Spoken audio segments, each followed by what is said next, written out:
Alright, this is Nation Voice Tower, your most preferred YouTube channel. My name is Angelo, and I promised you earlier on that I have something very special for you. I told you, I gave you an expose, or I gave you a glimpse that the former Minister of Petroleum, that is Deziani Madueke, has been charged to court in UK, and of course the court proceedings have begun. I promised you that I will bring you the secret file I have on her, and I would explain and say everything. But there is a twist, because Deziani Madueke has finally spoken up, and lots of people have been implicated already. Now listen, from my source, this particular source is actually one of the people that are resident around the metropolis of the court where Deziani Madueke has been charged, and this person happened to have first-hand information on whatever she's been charged with. Now, these are the names that have been implicated as a result of the confession of Deziani Madueke, according to investigation from Interpol. Benny Peters, Kola Aluko, Jide Omokore, and others have been linked to the £100,000 bribery charges against Deziani Madueke in the UK. Now, this came as a form of a PDF in my phone, so I decided to share with our most lovely viewers. Now, it read thus: the trial of Benny Peters of Aitio Oils, Kola Aluko, and Jide Omokore have all been linked to the £100,000 bribery charges against former Petroleum Minister Deziani Madueke, according to court papers in the UK and US. But Mr. Peters, through a Nigerian court, said he did nothing wrong. A court order issued in September 2016 in the UK forbade defendants Benedict Peters, Mrs. Madueke, Atlantic Energy's Kola Aluko, and Jide Omokore, Christopher I, a jeweler for Mrs.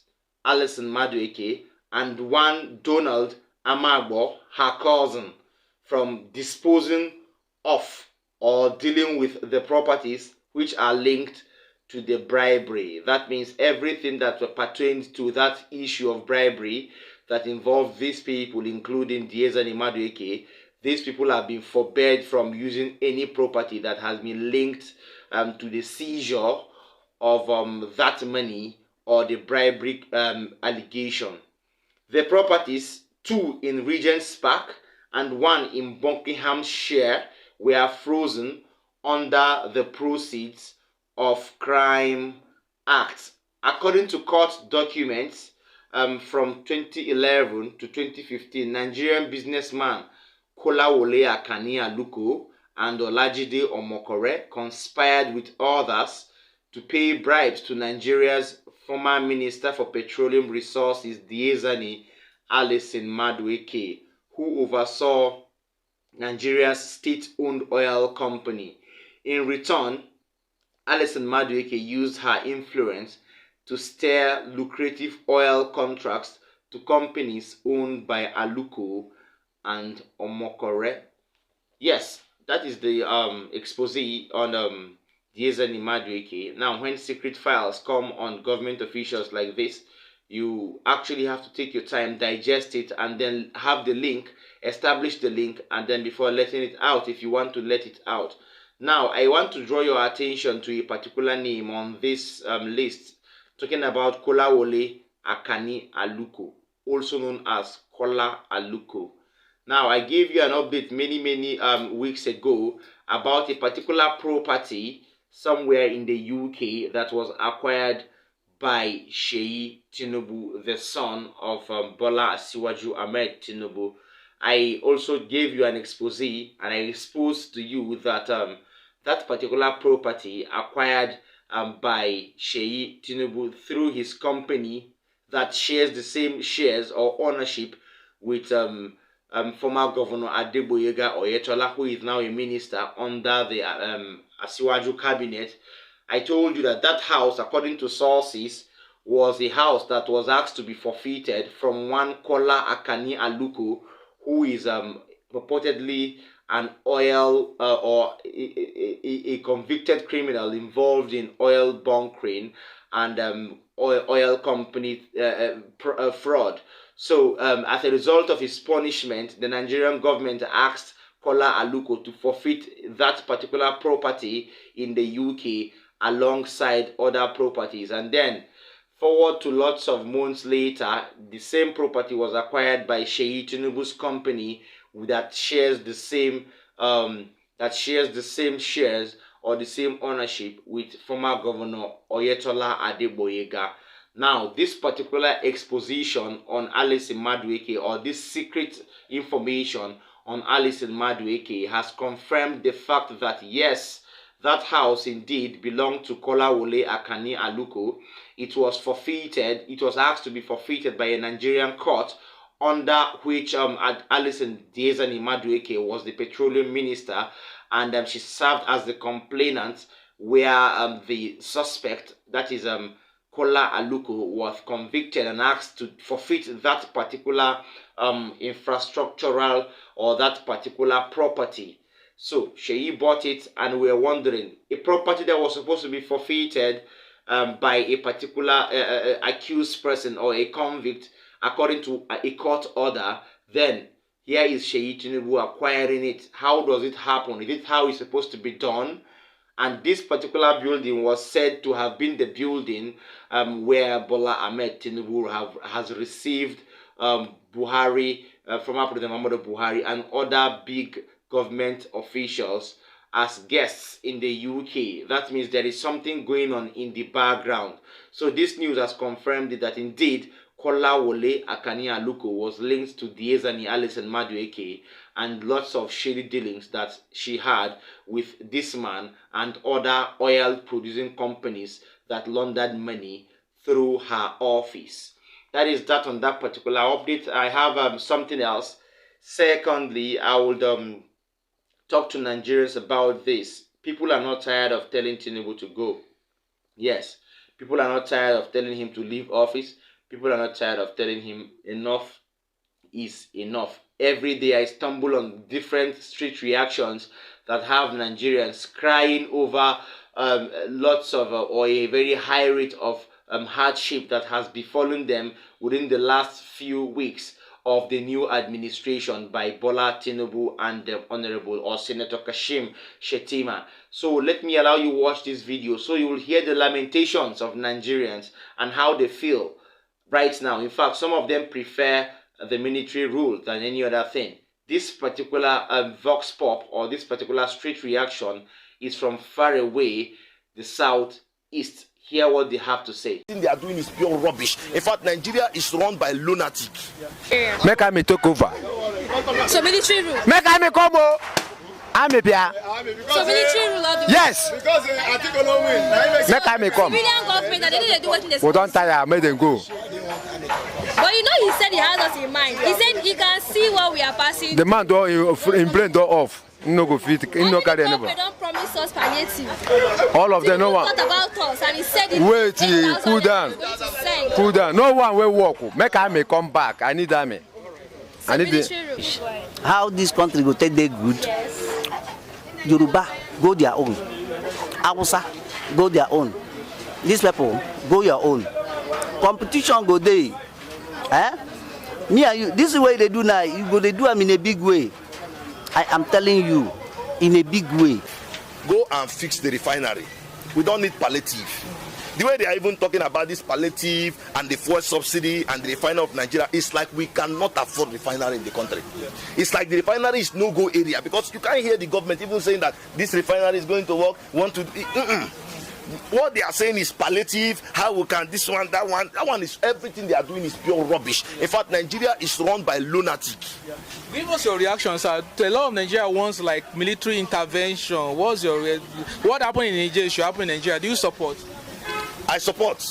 Why I support? Because the democracy that's supposed to be the best form of government has turned to become the worst form of government in Nigeria case. Are you saying Tinubu is the worst? Tinubu is the worst. I told people the first time that when Buhari will left and the next person will enter from APC, that they will see the worst.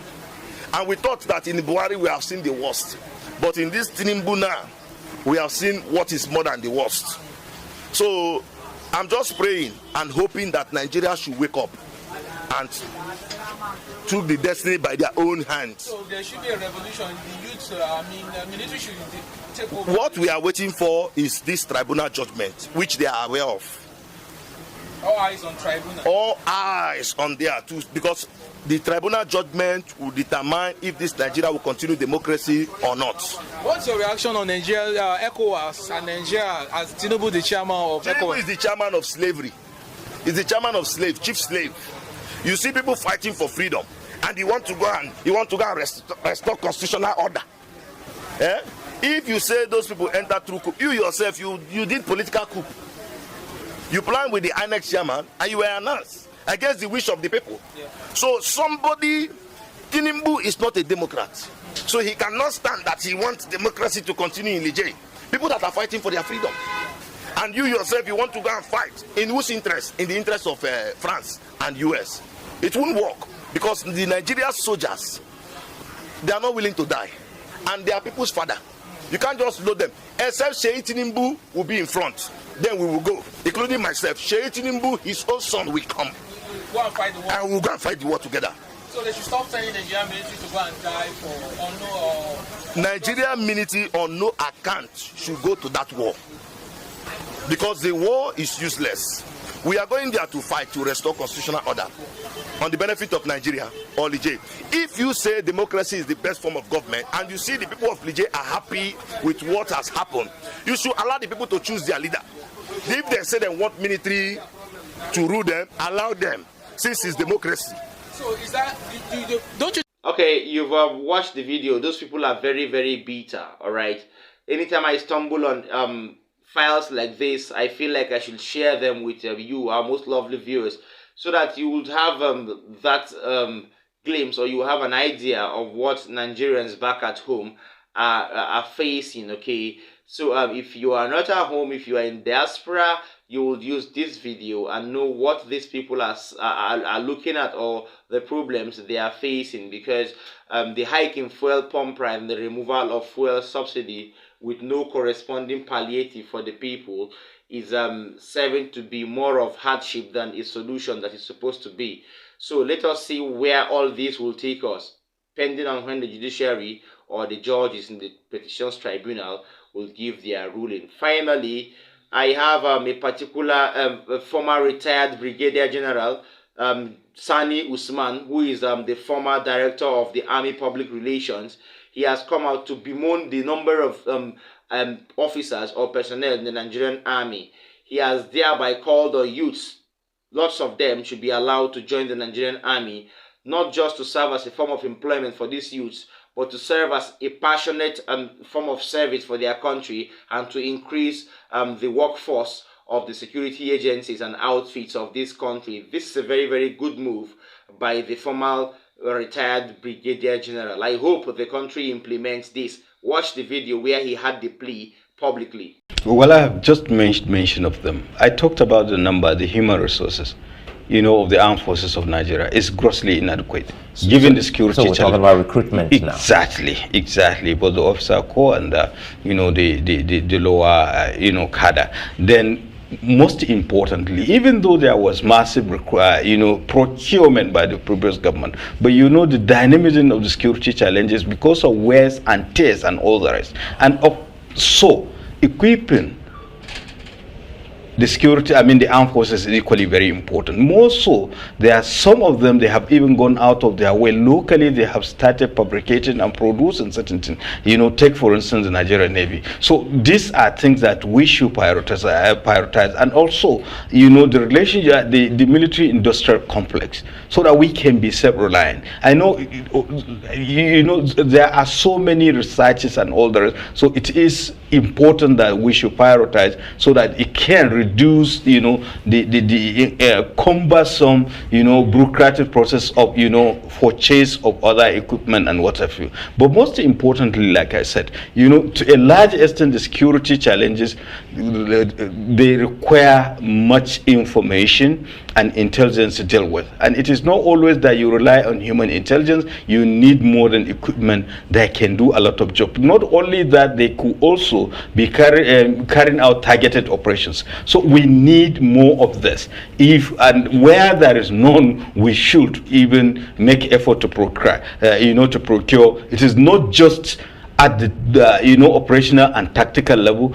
It should be at strategic level that we should have some of this equipment. All right, so you've listened to the former Brigadier General there, Sani Usman, and as a retired former director of Army Public Relations, he is conversant with the numbers that have to do with payment of wages and people who receive these wages. Hence the reason why he's asking for a larger increase in labor force. Now, let me tell you the secret behind what he's saying.